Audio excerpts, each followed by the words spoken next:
ಸರ್ವಸ್ಮಾ ಆತ್ಮನೇ ನಮಃ. ಯತ್ರ ಯೋಗೇಶ್ವರಃ ಕೃಷ್ಣಃ ಯತ್ರ ಪಾರ್ಥೋ ಧನುರ್ಧರಃ ತತ್ರ ಶ್ರೀರ್ವಿಜಯೋ ನೀತಿರ್ ಧ್ರುವ ನೀತಿರ್ ಮತಿರ್ಮಮ. ಸರ್ವೇ ವಯಮತ್ರ ಅಸ್ಯಾಂ ಮಾರ್ಗಶೀರ್ಷ ಶುಕ್ಲ ಏಕಾದಶ್ಯಾಂ ಗೀತಾ ಜಯಂತೀಂ ಕರ್ತುಕಾಮಾಃ ತಸ್ಮಿನ್ ಆಚರಣೆ ಭಾಗಂ ವೋಢುಕಾಮಾಃ ಸರ್ವೇ ವಯಮತ್ರ ಉಪತಿಷ್ಠಾಮಹೆ.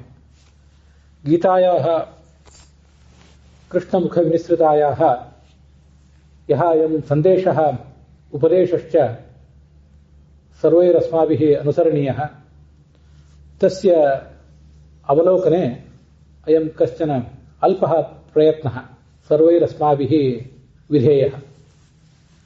ಮಾರ್ಗಶೀರ್ಷ ಶುಕ್ಲ ಏಕಾದಶಿಯ ಈ ದಿವಸ ಗೀತೆಯ ಜಯಂತಿ ಆಚರಣೆಗಾಗಿ ನಾವೆಲ್ಲ ಸೇರಿದ್ದೇವೆ.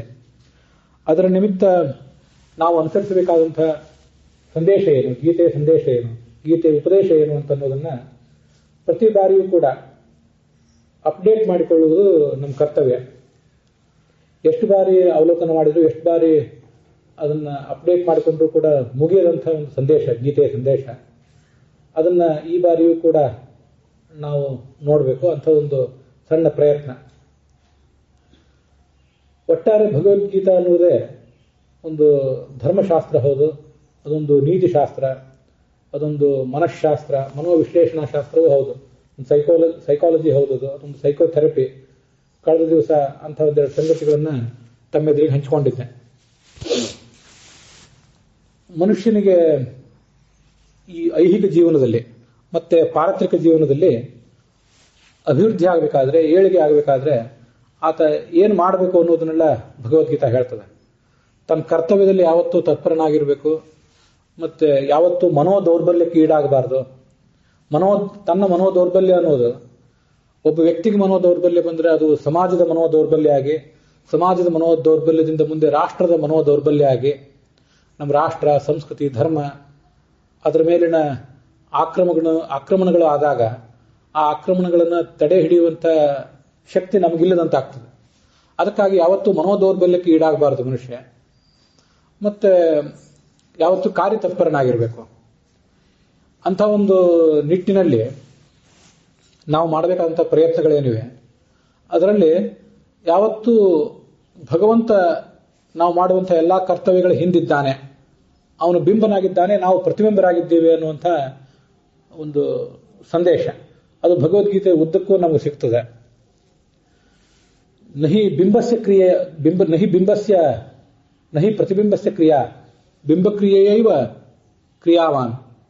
ಒಳಗಿರುವಂಥ ಒಂದು ಬಿಂಬ ಅದು ಕಾರ್ಯ ಮಾಡದೆ ಹೋದರೆ ಪ್ರತಿಬಿಂಬ ಏನು ಕೆಲಸವನ್ನು ಮಾಡಲಿಕ್ಕಾಗೋದಿಲ್ಲ. ಒಂದು ಕನ್ನಡಿಯ ದರ್ಪಣದ ಎದುರಿಗೆ ನಾವು ಹೋಗಿ ನಿಂತಾಗ ನಾವು ಸ್ಥಿರವಾಗಿ ನಿಂತರೆ ಅಲ್ಲಿ ಕಾಣಿಸುವಂಥ ಪ್ರತಿಬಿಂಬ ಏನೂ ಚಲನೆ ತೋರಿಸ್ಲಿಕ್ಕೆ ಸಾಧ್ಯ ಇಲ್ಲ. ನಾವೇನಾದರೂ ಚಲಿಸಿದರೆ, ಒಂದೆರಡು ಮಾತನಾಡಿದರೆ ಆ ಕನ್ನಡಿಯಲ್ಲಿರುವಂಥ ಪ್ರತಿಬಿಂಬನೂ ಕೂಡ ಚಲಿಸಿದಂತೆ ಕಾಣ್ತದೆ, ಮತ್ತು ಅದು ಕೂಡ ಮಾತನಾಡಿದಂತೆ ಕಾಣ್ತದೆ. ಅಂತೂ ಒಳಗಿರುವ ಭಗವಂತ ಏನಾದರೂ ಕ್ರಿಯೆ ಮಾಡಿದರೆ ಆ ಎಲ್ಲ ಕ್ರಿಯೆಗಳು ನಮ್ಮ ಮೂಲಕವೂ ಕೂಡ ಆಗ್ತವೆ. ಪ್ರಕೃತೇ ಕ್ರಿಯಮಾಣಾನಿ ಗುಣೈಃ ಕರ್ಮಾಣಿ ಸರ್ವಶಃ ಅಹಂಕಾರ ವಿಮೂಢಾತ್ಮ ಕರ್ತ ಅಹಮಿತಿ ಮನ್ಯತೆ ಅಂತ ಹೇಳ್ತದೆ ಭಗವದ್ಗೀತಾ. ಎಲ್ಲವೂ ಕೂಡ ಒಳಗಿರುವಂಥ ಭಗವಂತನ ಶಕ್ತಿಯಿಂದ ಆಗ್ತದೆ. ಪ್ರಕೃತಿ ಅಂದರೆ ಕೇವಲ ನೇಚರ್ ಅಲ್ಲ, ಕೇವಲ ನಿಸರ್ಗ ಏನಲ್ಲ. ಪ್ರತಿಯೊಂದು ಕೆಲಸವೂ ಕೂಡ ಪ್ರಕೃತಿ ಪುರುಷ ಅಂತ ಕರೆಸ್ಕೊಂಡಿರುವಂಥ ಭಗವಂತನ ಮೂಲಕನೇ ಆಗ್ತದೆ. ನಾವು ಕೆಲವರು ಪುರುಷರು, ಕೆಲವರು ಸ್ತ್ರೀಯರು ಪುರುಷರಲ್ಲ, ಪುರುಷರು ಸ್ತ್ರೀಯರಲ್ಲ. ಆದರೆ ಭಗವಂತ ಸ್ತ್ರೀಯೂ ಹೌದು, ಪುರುಷನೂ ಹೌದು. ಆದ್ದರಿಂದ ಭಗವಂತನನ್ನು ಪುರುಷ ಅಂತ ಉಪಾಸನೆ ಮಾಡಿದ್ರು, ಭಗವಂತನನ್ನು ಪ್ರಕೃತಿ ಅಂತ ಉಪಾಸನೆ ಮಾಡಿದ್ರು, ಅದೆರಡೂ ಭಗವಂತನಿಗೆ ಸಲ್ಲುವಂಥವೇ. ಆದ್ದರಿಂದಾಗಿ ಆ ಪ್ರಕೃತೇ ಗುಣೈಹಿ ಕ್ರಿಯಮಾಣಾನಿ ಎಲ್ಲವೂ ಕೂಡ ಭಗವಂತನ ಶಕ್ತಿಯ ಮೂಲಕ ಮತ್ತೆ ನಮ್ಮ ಸ್ವಭಾವದ ಮೂಲಕ ಎಲ್ಲ ಕಾರ್ಯಗಳು ನಡೀತಾ ಇರ್ತವೆ. ಹೀಗಿರುವಾಗ ಅಹಂಕಾರ ವಿಮೂಢಾತ್ಮ, ನಾವು ಅಹಂಕಾರದಿಂದ ನಾವೇ ಕೆಲಸ ಮಾಡಿದ್ದೇವೆ ಅಂತ ಭಾವಿಸ್ತೇವೆ. ಕರ್ತ ಅಹಮಿತಿ ಮನ್ಯತೆ. ಅನೇಕ ಬಾರಿ ಇದು ಗೀತೆಯ 15ನೇ 16ನೇ ಅಧ್ಯಾಯಗಳಲ್ಲಿದೆ. ಯಕ್ಷೇ ದಾಸ್ಯಾಮಿ ಮೋದಿಷ್ಯೆ ಇತಿ ಅಜ್ಞಾನ ವಿಮೋಹಿತಾಃ ಆಢ್ಯೋಭಿಜನವಾನಸ್ಮಿ ಕೋನ್ಯೋಸ್ತಿ ಸದೃಶೋಮಯ. ಆಢ್ಯ, ನನ್ನ ಹತ್ರ ಬೇಕಾದಷ್ಟು ಧನ ಇದೆ. ಅಭಿಜನವಾನಸ್ಮಿ, ಶ್ರೇಷ್ಠ ವಂಶದಲ್ಲಿ ಹುಟ್ಟಿದ್ದೇನೆ. ಕೋನ್ಯೋಸ್ತಿ ಸದೃಶೋಮಯ, ನನಗೆ ಸಮಾನ ಯಾರು? ಯಕ್ಷೆ, ಬೇಕಾದಷ್ಟು ಧನ ಸಂಪತ್ತಿರೋದ್ರಿಂದ ಯಜ್ಞ ಮಾಡ್ತೇನೆ. ದಾಸ್ಯಾಮಿ, ಬೇಕಾದ್ದನ್ನ ಉಳಿದವರಿಗೆ ದಾನ ಮಾಡ್ತೇನೆ. ಮೋದಿಷ್ಯೆ, ಸಂತೋಷ ಪಡ್ತೇನೆ ಅಂತ ಮನುಷ್ಯ ಭ್ರಮೆ ಪಡ್ತಾನೆ. ಆ ಶ್ಲೋಕವನ್ನ ಕೆಲವು ಬಾರಿ ಈ ಯಕ್ಷೇ ದಾಸ್ಯಾಮಿ ಮೋದಿಷ್ಯೆ ಇತ್ಯಜ್ಞಾನ ವಿಮೋಹಿತ ಅನ್ನೋ ಶ್ಲೋಕ ಏನಿದೆಯಲ್ಲ, ಅದನ್ನ ಪಠಿಷ್ಯೆ ಪ್ರವಕ್ಷ್ಯೆ ಮೋದಿಷ್ಯೆ ಇತಿ ಅಜ್ಞಾನ ವಿಮೋಹಿತಾ ಅಂತ ಕೆಲವು ಬಾರಿ ಸ್ವಲ್ಪ ರೂಪಾಂತರ ಮಾಡಿಕೊಂಡು ನಾನು ಹೇಳೋದಿದೆ. ನಾನು ನನ್ನ ವೈಯಕ್ತಿಕ ಅನುಸಂಧಾನಕ್ಕಾಗಿ ಹೇಳ್ಕೊಳ್ಳೋದಿದೆ. ಪಠಿಷ್ಯೆ, ಬೇಕಾದಷ್ಟು ಓದ್ತೇನೆ. ಪ್ರವಕ್ಷ್ಯೆ, ಇನ್ನೊಬ್ಬರಿಗೆ ಹೇಳ್ತೇನೆ. ಅದರಿಂದ ಸನ್ಮಾನವನ್ನು ಪಡಿತೇನೆ. ಅದರಿಂದ ಮೋದಿಷ್ಯೆ, ಜನರಿಗೂ ಸಂತೋಷ ಆದಿತ್ತು, ನನಗೂ ಸಂತೋಷ ಆದಿತ್ತು ಅಂತೆಲ್ಲ ಮನುಷ್ಯ ನಾನಾ ಥರದ ಭ್ರಮೆಗಳನ್ನು ಪಡ್ತಾನೆ. ವಸ್ತುತಃ ಎಲ್ಲ ಆಗುವುದು ಒಳಗಿರುವಂತಹ ಭಗವಂತನಿಂದ. ಇಂಥ ಅಹಂಕಾರವನ್ನು ಬಿಡಬೇಕು. ಇದು ಎಲ್ಲರಿಗೂ ಗೊತ್ತಿದ್ದೆ. ಮನುಷ್ಯನಿಗೆ ಧನಮದ, ವಿದ್ಯಾಮದ, ಕುಲಮದ, ಇದೆಲ್ಲ ಮದ ಬರ್ತಿರ್ತದೆ. ಇನ್ನೊಂದು ಮದ ಇದೆ.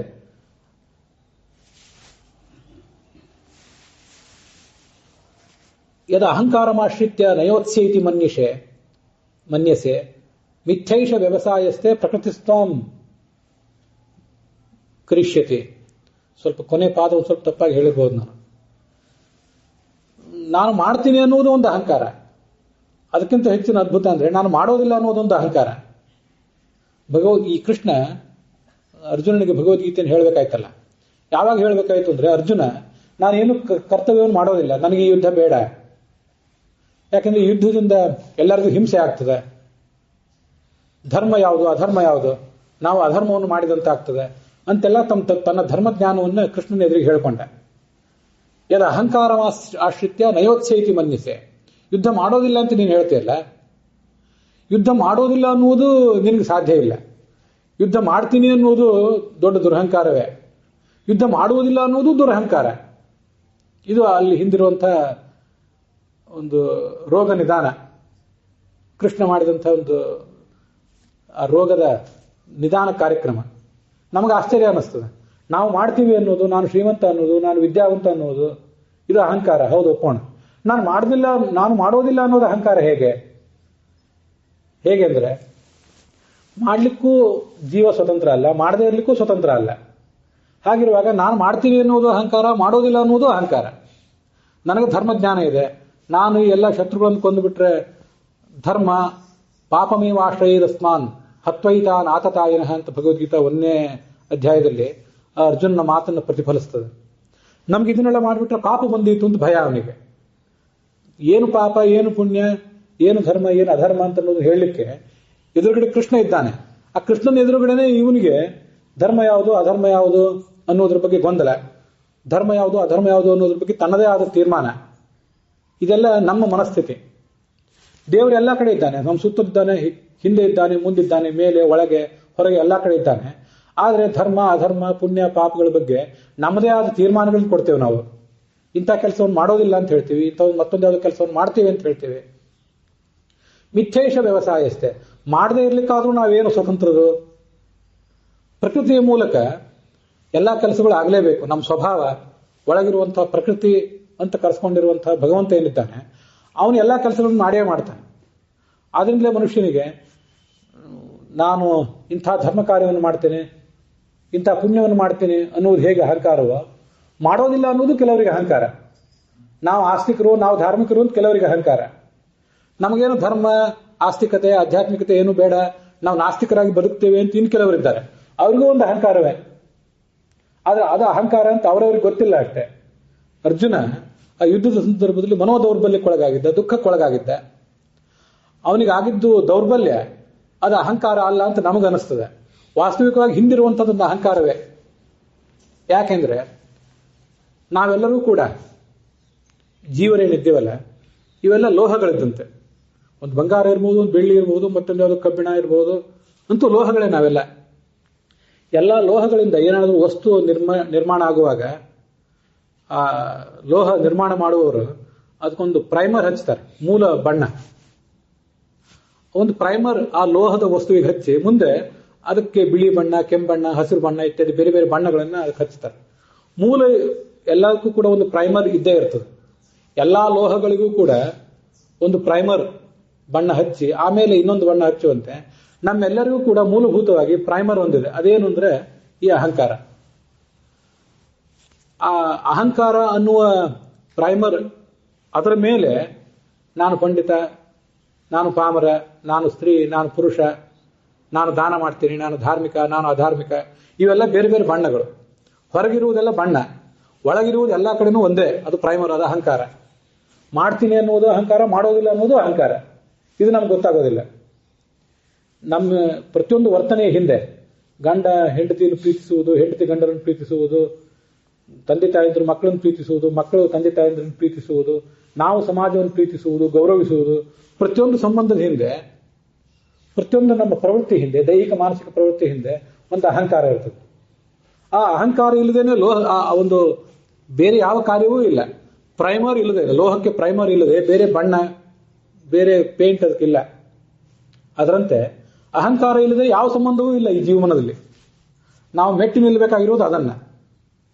ಆ ಅಹಂಕಾರ ಅನ್ನೋದನ್ನು ಕಳೆದುಕೊಂಡು ಅದಕ್ಕೆ ಮೇಲೆ ಹಚ್ಚಿರುವಂತಹ ಈ ಬೇರೆ ಬೇರೆ ಬಣ್ಣಗಳು, ಬೇರೆ ಬೇರೆ ಮುಖವಾಡಗಳನ್ನೇ ಹೊತ್ತು ಬದುಕ್ತಿದ್ದೇವೆ.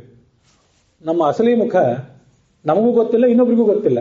ಎಲ್ಲ ನಕಲಿ ಮುಖಗಳೇ ನಮಗೂ ಗೊತ್ತಿರೋದು, ಇನ್ನೊಬ್ರಿಗೂ ಗೊತ್ತಿರೋದು. ಇಂಥ ಅಹಂಕಾರವನ್ನು ಕಳ್ಕೋಬೇಕು. ಮಾಡ್ತೀನಿ ಅನ್ನೋದು ಅಹಂಕಾರ, ಅದು ಬೇಡ. ಮಾಡೋದಿಲ್ಲ ಅನ್ನೋದು ಬೇಡ. ನಮ್ಗೆ ಯಾವ ಅಹಂಕಾರವೂ ಬೇಡ. ನಮ್ಮದೇ ಆದ ತೀರ್ಮಾನಗಳು ಬೇಡ. ಧರ್ಮ ಅಧರ್ಮ ನ್ಯಾಯ ನೀತಿ ಅನ್ನೋದನ್ನು ಏನಂತ ಹೇಳಲಿಕ್ಕಾಗಿ ಕೃಷ್ಣ ಅಲ್ಲಿದ್ದಾನೆ. ಅವನು ಹೇಳಿದ ನೀತಿ, ಅವನು ಹೇಳಿದ ಧರ್ಮ, ಅದನ್ನು ನಾವು ಅನುಸರಿಸಬೇಕು. ನಮ್ಮ ಅಹಂಕಾರವನ್ನು ಹಿಂದಿಡಬೇಕು.